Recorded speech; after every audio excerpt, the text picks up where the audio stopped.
Hello guys, good morning यार, good morning, good evening, good afternoon, good night. तो कैसे हैं आप लोग? क्या हाल चाल? सब बढ़िया? चलिए, तो आज हमारे 75 हार्ड डे चैलेंज का 39th डे है और आज के दिन हम अपने एप्लीकेशन ऑफ ट्रिग्नोमेट्री को एंड करेंगे, खत्म करेंगे। आज हमारा एप्लीकेशन ऑफ ट्रिग्नोमेट्री का लास्ट लेक्चर होने वाला है, ठीक है। तो इस लेक्चर के अंदर आना बहुत जरूरी है ना कि आप दो लेक्चर में हमने खत्म किया है, इसके पहले वाला एक लेक्चर और ये आज 38 डे और 39 डे, दो लेक्चर में आपका हाइट एंड डिस्टेंस यानी application of trigonometry chapter number 9 finish हो रही है, ठीक है। तो अगर आपने कल का लेक्चर मिस किया तो उसे कल वाला पहले अटेम्प्ट कर लो, पहले उसको आपको देख लेना चाहिए, उसके बाद आपको ये अटेंड करना चाहिए ताकि आपको आगे की चीज समझ में आए, ठीक है सर? अच्छा, ठीक है, बहुत ही बढ़िया। तो आप फटाफट से एनसीईआरटी वगैरह निकाल लीजिए, पेन कॉपी ले लीजिए, अपन जो है आगे पढ़ाई लिखाई शुरू करते हैं। कल के दिन हमने आपसे कुछ बेसिक चीजों पर चर्चा करी थी, है ना। मिनिमम आपको ट्रिग्नोमेट्री की वो चीजें बताई थी जिससे आपका काम बन सके। Sine theta perpendicular by hypotenuse, tan theta perpendicular by base, tan 30, tan 60, tan 45 की वैल्यूज, sin 30, sin 45, sin 60 की वैल्यूज, ठीक है। ये सब आपको आनी चाहिए और इसके अलावा आपको और क्या आनी चाहिए? बस इतनी चीजें आपको मिनिमम आनी चाहिए। एंगल ऑफ एलिवेशन पता हो, एंगल ऑफ डिप्रेशन पता होना चाहिए, लाइन ऑफ साइट पता होना चाहिए, ठीक है सर। तो बस इतनी बातें मैं मान के चल रहा हूँ कि सब बातें जो आपको पता है और उसके बाद जो हम फटाफट स्टार्ट कर रहे हैं अपना सोल्यूशन करना, ठीक है सर। तो आप एनसीईआरटी लेके बैठे, आप सभी से ना एक रिक्वेस्ट है कि एनसीईआरटी लेके बैठे। क्यों ऐसा सर? क्योंकि बेटा इसमें सवाल जो है बहुत बड़े बड़े आते हैं। अब सभी सवालों को बोर्ड पे लिखना जो है वो मुमकिन नहीं है ना, मतलब ऐसा नहीं कि मुमकिन नहीं है, अगर मैं लिखने जाऊंगा तो आप लोगों का समय बहुत ज्यादा जाएगा। तो मैं नहीं चाहता कि आप टाइम वेस्ट हो ना, बिना टाइम वेस्ट किए अपन इसको आगे बढ़ेंगे फटाफट से। तो उसके लिए जरूरी है कि आप जो है चीजों को क्वेश्चन आप बुक से मैच कर लिया करें, ठीक है। चलिए, तो हम अभी देखने जा रहे हैं डबल एंगल प्रॉब्लम, हम स्टार्ट कर रहे हैं, ठीक है। हम कुछ इस टाइप के क्वेश्चंस करने जा रहे हैं जिसके अंदर दो दो एंगल फॉर्मेशन होंगे, डबल डबल एंगल फॉर्म करेगा, ठीक है। आपके एनसीईआरटी में एग्जाम्पल नंबर 4 चौथा एग्जाम्पल, ठीक है। एनसीईआरटी का चौथा एग्जाम्पल इंपॉर्टेंट रहेगा, ठीक है, ध्यान से देखना। From a point P on the ground, इसमें ऐसा बताया गया कि ग्राउंड पे एक पॉइंट पी है ना। The angle of elevation of the top of a 10 metre tall building, तो एक पॉइंट पी से एक 10 मीटर टॉल बिल्डिंग, मान लीजिए कि ये बिल्डिंग है जो 10 मीटर टॉल है, डन। और ये एक पॉइंट पी, यहां से हम इसको देख रहे हैं। The angle of elevation is 30 degree, angle of elevation कितना है? 30 डिग्री है। नेक्स्ट पॉइंट क्या बताया गया? A flag is hosted on the top of the building and the angle of elevation of the top of the flag staff from P is 45 degree. अब एक और चीज देखो, इन्होंने ऐसा बताया कि इस बिल्डिंग के ऊपर एक जो एक झंडा ऐसे लहरा रही है, ठीक है। मान लो कि अपना जो ये तिरंगा ऐसे अपन लहरा रहे हैं अपन, ठीक है सर। तो इसमें ऐसा क्या बोला कि इसी पॉइंट पी से अगर मैं इस झंडे के टॉप पे देख रहा हूं तब मेरा जो एंगल ऑफ एलिवेशन बन रहा है वो 45 डिग्री बन रहा है। यहां तक बात समझ में आ गई? तो आपसे सवाल में ये पूछा गया है ना, सवाल में क्या पूछा गया? Find the length of the flag staff and the distance of the building from the point P. अब आपको दो चीजें बतानी है, देखो। पहला ये कि ये फ्लैग स्टाफ की जो लेंथ है ना, ये h, ठीक है, आपको ये h बताना है। और दूसरा है ना, इस पॉइंट पी की डिस्टेंस बतानी है आपको इस बिल्डिंग से, ठीक है। ये दो चीजें आपको कैलकुलेट करनी है। अब ये कैसे करने वाली चीज है ना, कैसे करेंगे अपन? देखो, इस टाइप के सवाल करने जब भी आपको डबल एंगल क्वेश्चन है, डबल एंगल है ना, इसमें दो वैरायटी आती है सर। डबल एंगल एक तो सेम साइड से होगा, जैसे देखो इसमें दोनों के दोनों एंगल सेम साइड से बन रहे हैं, और एक होता है double angle from opposite side, मतलब एक इस साइड होगा और एक इस साइड होगा, क्लियर। अब डबल एंगल वाले क्वेश्चंस में है ना क्या खास बात होती है, कैसे आप पहचानेंगे? उनमें बड़ी काम की चीज होती है सर, कोई ना कोई एक चीज, कोई ना कोई एक साइड हमेशा कॉमन आएगा। जैसे आप इस वाले में अगर आप देखें तो यहाँ पे दो एंगल बना, लेकिन दोनों ट्रायंगल दो अलग अलग ट्रायंगल है। अब दो ट्रायंगल में काम की बात है, देखो दोनों का बेस सेम है, हाइट अलग अलग है ना।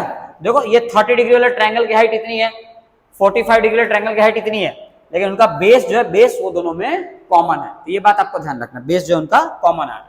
अब कैसे करना, देखो आपको अगर वैल्यूज याद ना हो तो मैं लिख दे रहा हूँ ना, tan 30, tan और साइन की वैल्यू लिख दे रहा हूँ, 30 डिग्री, 45 डिग्री और 60 डिग्री। 30 डिग्री पे हो जाएगा आपका 1/√3, 45 पे 1 और 60 पे आ जाएगा √3, डन। और ये आपका 1/2, 1/√2 और ये हो जाएगा √3/2। तो ये हमने इसकी वैल्यूज भी आपको लिख के दे दी, ठीक है, ध्यान रखना। अब स्टार्ट करो, कोई भी छोटा वाला ट्रायंगल, हमने कोई भी ट्रायंगल स्टार्ट किया, हमने पहले स्टार्ट किया tan 30 से, तो हमने लगाया tan 30 लगाएंगे तो परपेंडिकुलर कितना है सर? 10, बेस कितना है इसका? d। tan 30 की वैल्यू होती है 1/√3 और ये हो जाएगा 10/d। क्रॉस मल्टीप्लाई करो तो d इधर आ जाएगा, तो d इज इक्वल टू 10√3। देखो आपको d की वैल्यू मिल गई, d की वैल्यू कितनी आ गई? 10√3। इसका मतलब कि इस पॉइंट पी से इस बिल्डिंग की जो डिस्टेंस है वो 10√3 है। अब सवाल के अंदर मैंने आपको जैसा बताया था √3 की वैल्यू होती है सर √3 इज इक्वल टू 1.732 होती है, लेकिन हम 1.73 लेके चलेंगे। और √2 की भी वैल्यू आपको याद रखना है, √2 इज इक्वल टू 1.41 होता है, ठीक है, आपको ध्यान रखना चीजें। अगर आप इसको आगे सॉल्व करना चाहते हो तो d इज इक्वल टू आप क्या कर सकते हो, यहाँ पे 10 और √3 की जगह पे आप रख दो 1.73 और इसमें जब 10 मल्टीप्लाई होगा तो d इज इक्वल टू आपको मिल जाएगा 17.3 मीटर। तो ये आपको 17.3 मीटर डिस्टेंस पे हम उस बिल्डिंग को देख रहे थे। क्लियर हो गई बात? अब देखो, अब नेक्स्ट में क्या करना, अब आपको बतानी फ्लैग स्टाफ की हाइट। अब इसके लिए आपको क्या करना पड़ेगा, बड़ा वाला ट्रायंगल सॉल्व करो, तो इसके लिए हम लगाएंगे tan 45। तो हमने यहाँ पे अप्लाई किया tan 45 is equal to perpendicular by base, perpendicular कितना है, अब परपेंडिकुलर देखो ये पूरा आएगा, यानी ये h और प्लस ये 10, ये यहाँ दिख रहा है ये 10, तो ये h अलग से होगा और h प्लस 10 करना पड़ेगा, तो आपका परपेंडिकुलर हो जाएगा h प्लस 10 अपॉन में बेस, और बेस तो इसका d है और d तुम निकाल चुके हो 17.3 है ना, तो यहाँ पर रख दो तुम्हें ना d इज इक्वल टू 17.3। अब एक काम करता है, छोटा सा काम करना, रख दो ना, काम करो 17.3 ही रख दो। अब tan 45 की वैल्यू कितनी है, 1 is equal to h plus 10 upon में 17.3, क्रॉस मल्टीप्लाई होगा ये 17.3 इंटू 1 तो कितना आ गया 17.3 is equal to h plus 10। अब तुमको h निकालना थी 10 को टाइम पे यहाँ फेंक दो, अब 17 में से 10 जगह क्या हो जाएगा 7.3 metre is equal to h। मतलब फ्लैग स्टाफ की जो हाइट थी वो 7.3 मीटर थी, 7.3 मीटर। तो यह आपका डबल एंगल का पहला सवाल जो है यहाँ पे खत्म होता है, ठीक है।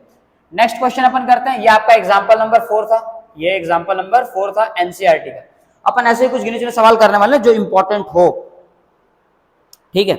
चलिए अब और किस टाइप के सवाल देखने मिल सकते हैं। अब एक सवाल यह आता है ना, the shadow of tower of building, हाँ ये भी एक इंपॉर्टेंट क्वेश्चन रहेगा, बट इसके अकॉर्डिंग हमें ये सवाल प्रेफर करना चाहिए। The angle of elevation of the 1.5 metre, ठीक है। देखो अब ये सवाल करते हैं अपन ना, क्वेश्चन नंबर 6 एक्सरसाइज 9.1 का छठा सवाल है ना, ये इंपॉर्टेंट रहेगा। तो क्या बताया, a boy 1.5 metre tall boy, तो पहली बात है कि आपको हाइट बनानी पड़ेगी, दैट इज 1.5 मीटर। एक लड़का है जो 1.5 मीटर टॉल है, डन। अब इसमें ऐसा क्या है, standing at some distance from a 30 metre tall building, तो मान लीजिए कि ये लड़का जो है एक 30 मीटर टॉल बिल्डिंग से किसी डिस्टेंस पे खड़ा है, डन। अब ये 1.5 तो यहाँ पे भी आ जाएगा सर, ये जो इसकी 1.5 मीटर की जो हाइट है 1.5 मीटर तो ऐसे भी हो जाएगा 1.5 मीटर, क्यों, क्योंकि ये रेक्टेंगल बन रहा है और ये दोनों सेम सेम आ जाएंगे, क्लियर। अब इसकी टोटल बिल्डिंग की टोटल हाइट 30 मीटर थी, नीचे अगर 1.5 है तो ऊपर की तरफ हो जाएगा 28.5, यहां से लेके यहां तक, डन। और ये यहां से लेके यहां तक जो है हो जाएगा 1.5 मीटर। तो चलिए ये पूरी बातचीत समझने के बाद अब आगे क्या लिखा है, अब आगे हमें ये दिया हुआ है, आगे है ना, the angle of elevation from his eyes to the top of the building increases from 30 degree to 60 degree, यही काम की बात है। अब ये लड़का मान लो यहां से देख रहा है ना, ये यहाँ पे इसकी आंखें, तो ये एक एंगल ऑफ एलिवेशन मान लो यहाँ पे फॉर्म कर रहा है, ठीक है। चलो इसको यहीं तक कर दो आप, एंगल ऑफ एलिवेशन कुछ फॉर्म कर रहा है 30 डिग्री। अब इसमें ऐसा बोला है कि एंगल ऑफ एलिवेशन 30 डिग्री से 60 डिग्री हो जा रहा है, ठीक है। Angle of elevation increases of building increases from 30 degree to 60 degree as he walks towards the building, जैसे जैसे वो बिल्डिंग के करीब जा रहा है उसका एंगल ऑफ एलिवेशन जो है 30 से 60 हो गया, 30 से 60 हो गया। अब याद करो मैंने कल के लेक्चर में ही ये बात बताई थी कि जैसे जैसे आप क्लोज आएंगे किसी भी ऑब्जेक्ट के, तो आपको उसको देखने के लिए अपने सर को और ऊपर करना पड़ेगा और इसके लिए आपका एंगल ऑफ एलिवेशन बढ़ते जाएगा। बताया था ऑब्जेक्ट के जितना क्लोज जाओगे आपका एंगल ऑफ एलिवेशन बढ़ते जाएगा। तो यहाँ पे देखो इसने ये इतना डिस्टेंस ट्रेवल किया, तो मान लो ना कि यहाँ से लेके यहाँ तक जो है ये डिस्टेंस ए है ना, इतना इसने ट्रेवल किया, ठीक, या फिर डी कह लो ना, डिस्टेंस को डी अच्छा लगता है ना, ये डी डिस्टेंस ट्रेवल करने पे इसका एंगल ऑफ एलिवेशन 30 से 60 हो गया। अब आपको ये पूछा गया सवाल के अंदर, आप बताइए कि लड़का जो है कितनी दूरी चला है ना, कितना दूर चला, ये आपको ये स्मॉल डी की वैल्यू बतानी है। तो इसमें मैं वही बोला find the distance he walk towards the building, तो कितना डिस्टेंस ये बिल्डिंग की तरफ चला है वो आपको बताना है। अब ये कैसे करना है, देखो अगेन ये डबल एंगल प्रॉब्लम है, मैंने बताया था करने का तरीका क्या होगा। दोनों में खास बात क्या होती है, कोई ना कोई एक चीज सेम रहेगा, है ना। अब देखो ये दो ट्रायंगल है, दोनों ट्रायंगल में सेम क्या है, बड़े वाले ट्रायंगल में ये डिस्टेंस यहाँ इतना है, छोटे वाले ट्रायंगल में डिस्टेंस इतना है। देखो दोनों में लेकिन सेम क्या है, सेम है इनकी हाइट।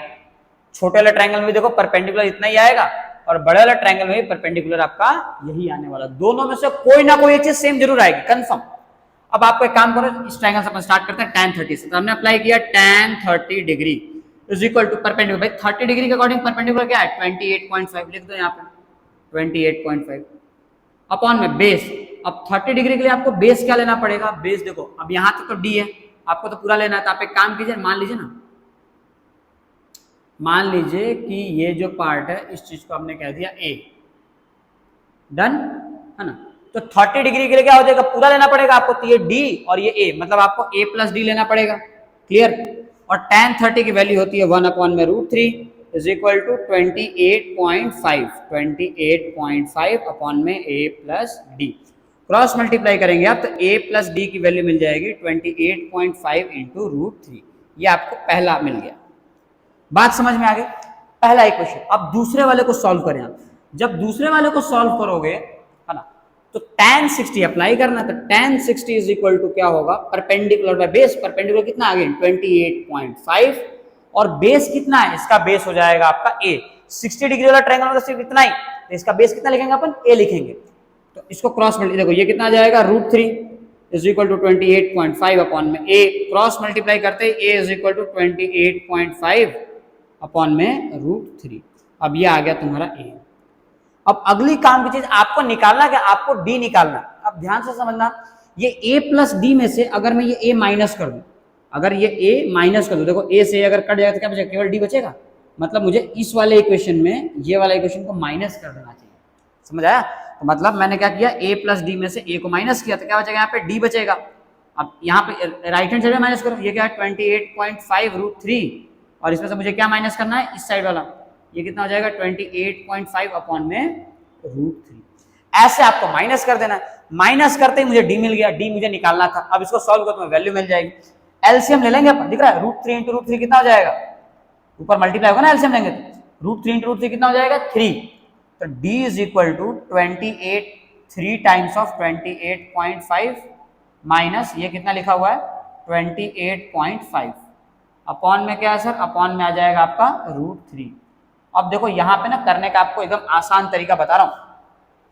मल्टीप्लाई करने मत बैठना है ना, मल्टीप्लाई करेंगे ना 3 से मल्टीप्लाई करोगे फिर इसको माइनस करोगे। अब जरा ये लॉजिक लगाओ, ये 3 टाइम्स है और इसका कुछ नहीं, मतलब ये 1 टाइम है। 3 टाइम्स में से अगर मैं 1 टाइम्स माइनस करूंगा 2 टाइम्स बचेगा। नहीं समझ पा रहे हो, ध्यान से एक और मैं बता रहा हूं। देखो थोड़ी देर के लिए मान लो कि 28.5 जो वो अल्फा है, तो क्या ये 3 अल्फा लिखा है और ये 1 अल्फा लिखा है, तो 3 अल्फा में से 1 अल्फा में से क्या है 2 अल्फा आएगा। ये अपन क्यों सोचते हैं, क्यों, अपने अप्रोच को बढ़िया करने के लिए, ताकि कैलकुलेशन कम करना पड़े। अगर आप 3 से 28.5 को मल्टीप्लाई करोगे तो ऑफ कोर्स ये आपका टाइम लेगा, प्लस चांसेस है कि आप छोटी मोटी गलतियां कर दो। तो गलतियां अवॉइड करने के लिए 3 टाइम्स माइनस 1 टाइम्स जो 2 टाइम्स हो जाएगा। तो ये आपको सिंपली क्या मिलेगा, d is equal to 2 times of 28.5 और डिवाइड बाई √3। अब देखो 2 टाइम्स ऑफ 28.5 क्या हो जाएगा आपका, है ना, आप तो करो डायरेक्टली, तो आ जाएगा आपका 57 अपॉन में √3। इसे आप रैशनलाइज कर देना, √3 इंटू √3 से मल्टीप्लाई, तो ये आपको क्या मिलेगा, d इज इक्वल टू 57 और √3 डिवाइड बाई 3 और 3 से कट के आ जाएगा आपका 19। तो d इज इक्वल टू आपको मिल गया 19 √3। तो ये है आपका आंसर। ये इतना डिस्टेंस, मतलब वो लड़का 19 √3 डिस्टेंस चला है ना, तब जाकर उसका एंगल ऑफ एलिवेशन 30 से 60 पे चेंज हो गया। क्लियर। चलो सेकंड सवाल भी आई होप आपको समझ में आ गया होगा, है ना। अब अपन बढ़ेंगे अगले सवाल की तरफ। हमारा अगला सवाल देखो, अगला सवाल क्या है, अगला सवाल हम ये करने वाले हैं, स्टैच्यू 1.6 मीटर टॉल है ना, कुछ ऐसा है ना, इसे मिलता जुलता सवाल होगा। एक स्टैच्यू है, एक पेडेस्टल पे ना, एक पेडेस्टल नहीं समझे आप, है ना, कोई स्टैंड टाइप है, उसके ऊपर एक 1.6 मीटर टॉल स्टैच्यू रखा गया है, 1.6 मीटर। डन, 1.6 मीटर इस पे स्टैच्यू रखी गई है। अब आगे क्या बोला है, from a point on the ground the angle of elevation of the top of the statue 60 degree. मान लीजिए कि ग्राउंड पे एक पॉइंट है, इस पॉइंट से इस टॉप ऑफ द क्या बोला, top of the statue, statue के टॉप का जो एंगल ऑफ एलिवेशन है वो 60 डिग्री है। कर दिया सर हमने। अब आगे ये बोला है and from the same point the angle of elevation of the top of the pedestal is 45 degree, find the height of pedestal. देखो अब इसी पॉइंट से आपको पेडेस्टल का टॉप, पेडेस्टल यानी क्या होगा, ये आपका जो स्टैंड दिया ना स्टैंड, इसी पॉइंट से आपके इस स्टैंड का जो आ रहा है वो 45 डिग्री आ रहा है। ध्यान रखना, पहला इस पॉइंट से स्टैचू के टॉप पे, और दूसरा इस पॉइंट से इस स्टैंड के टॉप, स्टैंड को पेडेस्टल बताया गया। ठीक है, आपने देखा होगा ना इस टाइप की होती चीज ऐसे ऐसे बना हुआ होता है ना, इसमें मूर्तियां वगैरह रखी जाती है, देखी होगी आपने, इसके ऊपर कोई मूर्ति रखी हुई है। तो वही आपको एक बार इसने क्या किया, इस पेडेस्टल के टॉप पे देखा और एक बार जो है मूर्ति के टॉप पे देखा। आपको बताना है कि इसकी हाइट कितनी आएगी, ये आपको h कैलकुलेट करना है। अब ये भी डबल एंगल प्रॉब्लम हुआ, लेकिन अब इसमें क्या खास बात है, देखो ध्यान से, इसमें क्या सेम है, इसमें देखो दोनों का बेस सेम है, दोनों में जो डिस्टेंस है वो कितना आ रहा है, सेम आ रहा है। देखो हाइट अलग है, 60 डिग्री वाले ट्रायंगल में आपका जो हाइट है वो यहां तक आ रहा है, लेकिन 45 डिग्री वाले ट्रायंगल में आपकी हाइट सिर्फ इतनी ही आ रही है। सॉल्व करें, स्टार्ट करते हैं tan 45 से। तो tan 45 is equal to perpendicular base 45 degree के लिए परपेंडिकुलर क्या आ जाएगा आपका h, और बेस क्या आ जाएगा आपका d। तो tan 45 वैल्यू 1 आती है, तो 1 is equal to h upon में d, क्रॉस मल्टीप्लाई करो, d is equal to h आ गया। पहला पार्ट आपका clear, d equals to h। Done. चलो नेक्स्ट पार्ट की तरफ बढ़ते हैं अपन, tan 60 वाले पे बढ़ते हैं। ये बड़े वाला ट्रायंगल में, तो tan 60 is equal to perpendicular by base, और परपेंडिकुलर कितना 60 डिग्री के अकॉर्डिंग, ये 1.6 प्लस ये h, ये आ जाएगा 1.6 प्लस h अपॉन में इसका बेस, बेस कितना आएगा d, क्रॉस मल्टीप्लाई करो तो tan 60 वैल्यू कितनी होती है √3, तो 1.6 प्लस h अपॉन में d, और d और h दोनों बराबर है, तो एक काम करते हैं d की जगह h रख देते हैं, अपना काम हो जाएगा। यहाँ पे हमने रख दिया h, अब कर दो इसको क्रॉस मल्टीप्लाई, तो ये आ जाएगा h√3 is equal to 1.6 plus h। अब सर आगे क्या करना है, आगे ये करना है कि इस h को आप इधर लेके आए, तो h√3 minus h is equal to 1.6, यहाँ से h ले लो कॉमन, तो बचेगा √3 माइनस 1 इज इक्वल टू 1.6, और यहाँ से आपको h इज इक्वल टू क्या हो जाएगा 1.6 अपॉन में √3 माइनस 1। अब भैया आपका फाइनल आंसर नहीं है, आपको क्या करना है, इसको रैशनलाइज कर देना, यानी आप √3 प्लस 1 से मल्टीप्लाई करना और √3 प्लस 1 से इसको डिवाइड भी कर देना, है ना। अब इसको जब तुम आगे सॉल्व करोगे तो ये तुम्हें क्या देगा, देखो यहां कर दे रहा हूं मैं 1.6 इंटू √3 प्लस 1, और देखो नीचे a minus b a plus b, a minus b into a plus b क्या होता है, a square minus b square, मतलब √3 का स्क्वायर वो जो कि 3 आ जाएगा, और 1 का स्क्वायर 1 आ जाएगा, 3 माइनस 1 कितना आ जाएगा 2। अब 2 से जब इसको डिवाइड करो तो ये 0.8 आ जाएगा, तो फाइनल आंसर आपका क्या हो जाएगा 0.8 इंटू √3 प्लस 1। अब तुम इससे और अगर सिंप्लीफाई करना चाहिए ना, इसकी हाइट आ जाएगी, और सिंप्लीफाई अगर करना हो तो √3 की वैल्यू रख देना 1.73, 1.73 में 1 ऐड करोगे 2.73, और 2.73 को 0.8 से मल्टीप्लाई करना, काम खत्म। क्लियर, ये भी आपको समझ आ जाना चाहिए मेरे हिसाब से। ठीक है, अब एक आखिरी सवाल हम करने जा रहे हैं, आखिरी सवाल है ना इस चैप्टर का, और ये चैप्टर आपका यहाँ पे खत्म हो जाएगा, ये चैप्टर आपका यहाँ पे फिर खत्म हो जाएगा। देखो अब फिर आगे आगे आगे, हाँ, 2 पोल्स ऑफ इक्वल हाइट, 9.1 का क्वेश्चन नंबर 10, एक्सरसाइज 9.1 का सवाल नंबर 10 बताया गया। 2 पोल्स ऑफ इक्वल हाइट, 2 पोल है जिनकी हाइट इक्वल है, 2 पोल दिए गए हैं जिनकी हाइट जो हमें इक्वल दी गई है। मान लीजिए कि ये 2 पोल है, दोनों की हाइट जो है इक्वल है, h और h मान लिया हमने। फिर क्या बोला गया,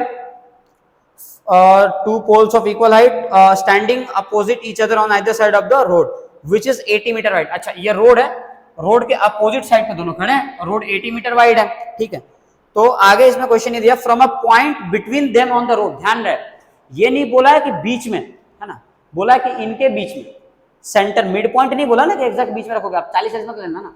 80 मीटर वाइड एक रोड है, बीच में कहीं एक मान लो पॉइंट आ रहा है, इस पॉइंट को आप कह दीजिए, कंसीडर कीजिए x, यहां से लेके यहां तक x है, तो यहां से लेके यहां तक कितना हो जाएगा 80 माइनस x हो जाएगा, क्योंकि टोटल 80 था। समझ आ गया। अच्छा, तो उस पॉइंट से, from a point on between them on the road the angle of elevation of the top of the poles are 60 degree and 30 degree. तो यहाँ पे जो एंगल ऑफ एलिवेशन बना वो 60 डिग्री बना, और यहां से जो एंगल ऑफ एलिवेशन बना इस वाले पोल का वो आपका 30 डिग्री बना। क्लियर, ये एंगल ऑफ एलिवेशन आपका 30 डिग्री आ गया, इसको सेम हाइट पर रखें। क्लियर हो गया, इसको रख दो 30 डिग्री। अब आपका काम शुरू हो गया। अब आपको ये बताना है ना, find the height of the pole and the distance of the point from the poles. तो आपको जो है पोल की भी हाइट बतानी है और ये डिस्टेंस भी बताना है ना, ये कितना होगा और ये कितना होगा इस पॉइंट से दूरी। कैसे करना है? बहुत आसानी से। ये डबल एंगल क्वेश्चन है, लेकिन ये दोनों अपोजिट साइड में, देखो मैंने बताया था ना डबल एंगल दो टाइप के आएंगे, एक सेम साइड, ये दोनों सब सेम साइड के थे, और ये अपोजिट साइड के। अब इसमें भी मैंने क्या कहा था, कोई ना कोई एक चीज सेम रहेगी, तो इनका बेस तो अलग अलग है लेकिन सेम। देखो इसकी हाइट सेम है, दोनों की सेम हाइट बता दिया। हर सवाल में या तो बेस सेम होगा या तो हाइट सेम होगा। अगर डबल एंगल का सवाल आ गया ना, दो एंगल बन रहे हैं, दो ट्राइंगल बन रहे हैं, तो आपको पहली चीज जो ढूंढनी है कि इनमें सेम क्या है, या तो दोनों की हाइट सेम होगी या तो दोनों का बेस सेम होगा। कंफर्म 110% गारंटी के साथ में एकदम, है ना।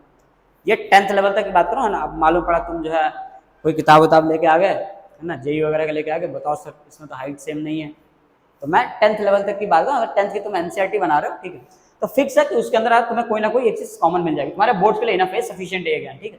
देखो सॉल्व करते किसी एक से, हमने 60 उठाया तो tan 60, तो tan 60 is equal to perpendicular यानी हाइट h और बेस इसका आ जाएगा x, ये आ गया आपका √3, ये आ गया h और ये आ गया x, क्रॉस मल्टीप्लाई करो तो √3x is equal to h आ गया, इसमें यहीं पे छोड़ दीजिए समाप्त। नेक्स्ट पार्ट में tan 30 से स्टार्ट करो, tan 30 is equal to perpendicular इसका h आ जाएगा और बेस कितना है इसका 80 माइनस x। बस tan 30 की वैल्यू आ गई आपकी 1/√3 इज इक्वल टू h और 80 माइनस x, ये कितना हो जाएगा आपको 80 माइनस x, क्रॉस मल्टीप्लाई करो तो 80 माइनस x अपॉन में √3, ये किसकी वैल्यू आ गई आपकी h की वैल्यू आ गई। देखो यहां से h की वैल्यू ये आ रही है और यहां से h की वैल्यू सेम आ रही है, क्या दोनों h तो सेम है, एक ही h है ना, h की वैल्यू सेम आ रही है, तो दोनों जब h इक्वल है तो दोनों का राइट हैंड साइड भी इक्वल होना चाहिए। मतलब यहां से √3x is equal to h की जगह पे तुम ये रख दो 80 माइनस x अपॉन में √3, ये दोनों सेम आ जाएंगे, क्लियर। क्रॉस मल्टीप्लाई करो, √3 इंटू √3 कितना आ जाएगा 3 आ जाएगा, ये तो हो गया 3x is equal to 80 minus x। अब माइनस x को टांग के यहाँ फेंक दो, क्या हो जाएगा plus x, 3x plus 1x कितना आ गया 4x, तो 4x इज इक्वल टू 80, 4 1 जा 4 2 जा, x इज इक्वल टू आ गया तुम्हारा 20। मतलब इस साइड से 20 मीटर दूर था और इस साइड से आपका 80 माइनस 20 कितना हो जाएगा 60 मीटर दूर था ये पॉइंट। बात समझ में आ गई? अच्छा, अब x की वैल्यू 20 आ गई, तो अब आपने देखा ना, हाँ ये अब आपको हाइट भी तो निकालनी है, तो देखो आपने यहाँ पे निकाल रखा ना ये वाला पॉइंट, है ना, इसको आप यहाँ रख दीजिए। हाइट इज इक्वल टू क्या था √3 टाइम्स ऑफ x, तो h इज इक्वल टू √3 और x के लिए 20, है ना, तो आपका हाइट कितना आ गया 20/√3, तो ये आपकी जो है पोल की हाइट भी आ गई। तो इसी टाइप से आपको सभी सवालों को हैंडल करना है, सभी सवाल इसी टाइप से आपको टैकल करने हैं। मैंने आपको कल के दिन भी कहा था, इस चैप्टर के अंदर सबसे इंपॉर्टेंट होगा कि आप सवाल पढ़ें, समझें और आप इनका डायग्राम बहुत क्लियरली बनाएं। अगर आपने डायग्राम सही बना दिया तो मैंने आपको बताया था इस चैप्टर का 75% क्वेश्चन आपका जैसे डायग्राम से क्वेश्चन हो जाता है, ठीक है। तो चलो इसी के साथ में आज का लेक्चर खत्म करते हैं, मिलते हैं अपन फिर नेक्स्ट सेशन में ना, चलो बाय।